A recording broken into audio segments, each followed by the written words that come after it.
A reading from the Holy Gospel according to Matthew. Glory to you, Lord.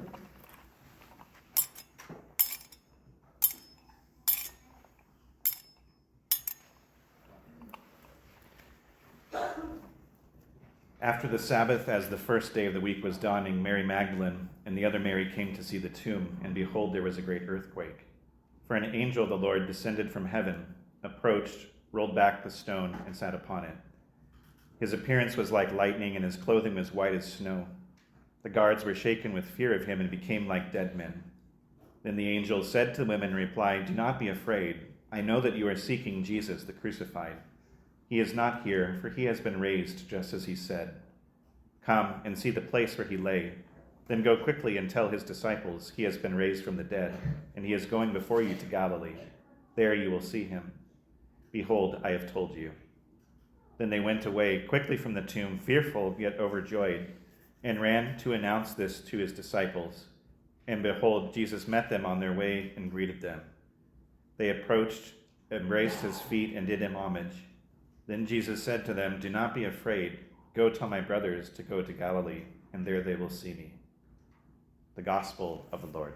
Praise to you, Lord Jesus Christ.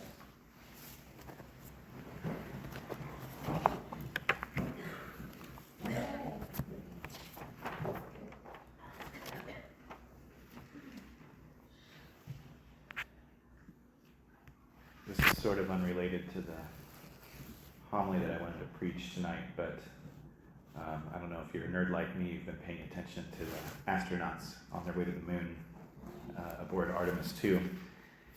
And it's interesting, our first reading tonight, the story of the creation on Apollo 8, which was 56 years ago, the same mission to be the first people to go around the moon. The three astronauts read our first reading from tonight. Bill Anders, the commander of the mission, he said, "We're now approaching lunar sunrise, and for all the people back on Earth, the crew of Apollo 8 has a message that we would like to send to you. In the beginning was God. In the beginning, God created the heavens and the earth was without form and void, and darkness was upon the face of the deep. And the Spirit of God moved upon the face of the waters. And God said, 'Let there be light,' and there was light. And God saw the light, it was good, and God divided the light from the darkness." And then Jim Lovell said, "And God called the light day, and the darkness he called night. And the evening and the morning were the first day. And God said, 'Let there be a firmament in the midst of the waters, and let it divide the waters from the waters.' And God made the firmament, and divided the waters which were under the firmament from the waters which were above the firmament, and it was so. And God called the firmament heaven, and the evening and morning were the second day." Then the third astronaut, Frank Borman, said, "And God said, 'Let the waters under the heaven be gathered unto one place, and let the dry land appear,' and it was so. And God called the dry land earth, and the gathering together of the waters he called the sea, and God saw that it was good." And I think this is fitting because Apollo 8 was in space during Christmas. This is Christmas Eve where they gave this message. And so they say, "From the crew of Apollo 8, we close with good night, good luck, a Merry Christmas, and God bless you all, and all of you on the good earth." And they got in trouble. They weren't supposed to be talking religion on a scientific expedition, but they couldn't help themselves. When I had the opportunity to go to the Holy Land nearly 17 years ago now, while we were in Jerusalem, we prayed the Stations of the Cross, and it's kind of unremarkable. We did that yesterday, we prayed the Stations of the Cross. But what is remarkable is that we did the Stations of the Cross like the actual stations where they took place, and we walked along the path that Jesus walked on the way to his crucifixion, and all 14 stations are marked on plaques as you walk down the streets of Jerusalem. And the one thing you notice is that it's not very far. You can look up the route on Google Maps, and it's between a quarter and a half a mile from the place where Jesus had the cross placed upon him to the place where he was crucified. It's about 2,000 feet, just a few hundred yards. In artwork, we almost always see Jesus carrying this, gigantic, like 9-foot long cross with the bottom of it, dragging on the street behind him as he moves forward, like in the movies. But that's not normally how a Roman crucifixion would have worked. The place of execution was usually a permanent one, so more than likely they would have had the upright parts of the cross already in the ground, ready to go. If you've ever been to Jerusalem, the ground is rock hard and there's no trees, so they reused it. And the condemned man would have his hands nailed to the horizontal beam, and then the horizontal beam was then placed on top of the vertical one, and then his feet were nailed. So that means that the cross that the person carried was the literal cross, just the cross beam. And it likely was, just wide enough for somebody's arms to stretch out. So think of, a 6-foot long chunk of wood. And the native pines that they would have been mostly used, hear about the cedars of Lebanon in the scriptures. And so that means that the cross of Jesus probably weighed about 30 pounds, no more than 50 pounds, certainly. And on top of that, they pulled Simon of Cyrene from the crowds to carry Jesus' cross. And this was an actual law within the Roman Empire. A soldier had the authority to press any random person into service for exactly 1 Roman statute mile. So that's called a statute mile. This is a law of the Roman Empire. And so seeing Jesus incapable of carrying even that 30, maximum 50-pound cross beam, they forced a reluctant Simon into service. And once nailed to the cross, Jesus dies after only 3 hours. And I say only because crucifixion was meant to be an extremely long and drawn-out form of torture. When a person hangs from their arms outstretched on a cross, it makes it impossible to exhale. And this leads to sort of a panic where the crucified person must shift their weight using their nailed feet to slacken their arms to be able to release their breath and to take a new one. But that's obviously and understandably crucially painful and difficult to do for any amount of time, and so the weight shifts back to the arms and back and forth like that for hours, and sometimes even going into the next day. And eventually, out of exhaustion, a person is unable to lift themselves and they suffocate. And so that's why in the scriptures, to speed up their death, that the soldiers break the legs of the 2 crucified men on either side of Jesus, so that without legs to stand on, they would have died in minutes rather than hours.